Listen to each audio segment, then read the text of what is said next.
ஒரு கேரட்டு, ஒரு வெங்காயம், அப்புறம் 2 தக்காளி. அரிசி வந்து ஒரு ஆளாக்கு 1/4 ஆளாக்கு பருப்பு,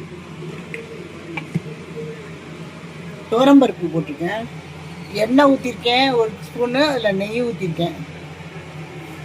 இப்போ வந்து இது பண்ண போகிறேன்.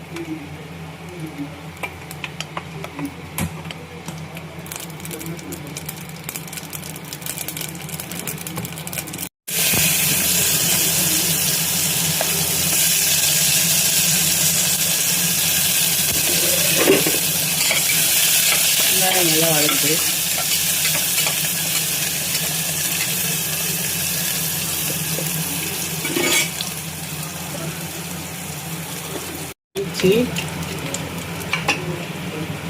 தக்காளி போடுவோம்.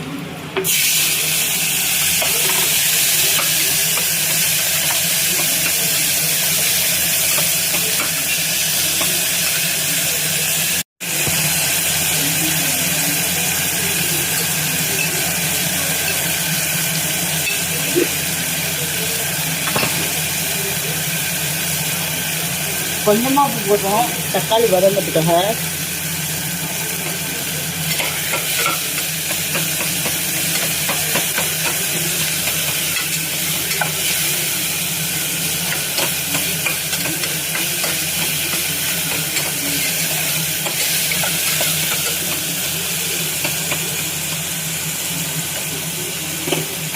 எண்ணெய் வருது.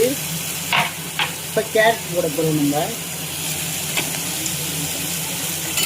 என்ன காய் இருந்தாலும் போட்டுக்கலாம். எங்கள் வீட்டில் ஒன்றும் காய் இல்லை, நான் அதனால் அவசரத்துக்கு செய்வேன்.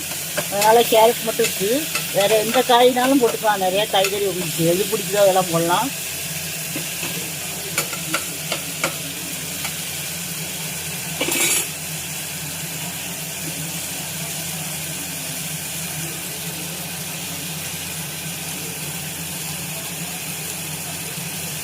ஒரு பிஞ்சு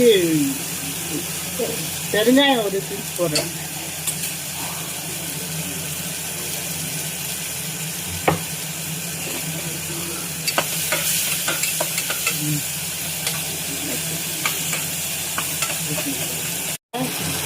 கருவேப்பிலை போடுறேன். பிஸ்மில்லா பாத்து ஒரு மசாலா இருக்குது, அது போடுறோம். நம்ம 1 2 ஸ்பூன் போடுறோம். மிளகா, கொத்தமல்லி, கொஞ்சோண்டு ஜீரகம், மிளகு, அப்புறம் உங்களுக்கு கடலைப்பருப்பு, உளுத்தம்பருப்பு இதெல்லாம் போட்டு நல்லா வறுத்துட்டு அரைச்சி வச்சுக்கோங்க. 3 மடங்கு தண்ணி ஊற்றுங்க. 1 2 3 ஊற்றிட்டேன்.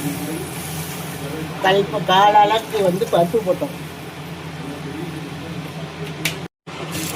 அரிசி பருப்பு போடுறேன்.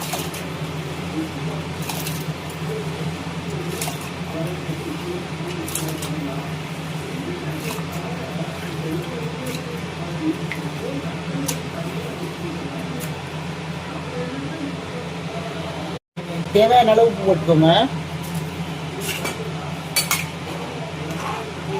இது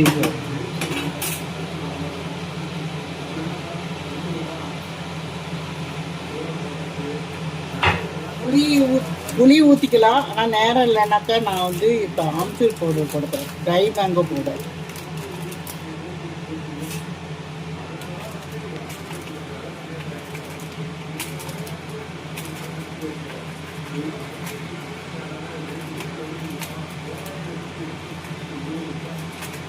நான் 1.5 ஸ்பூன் போட்டுக்கேன்.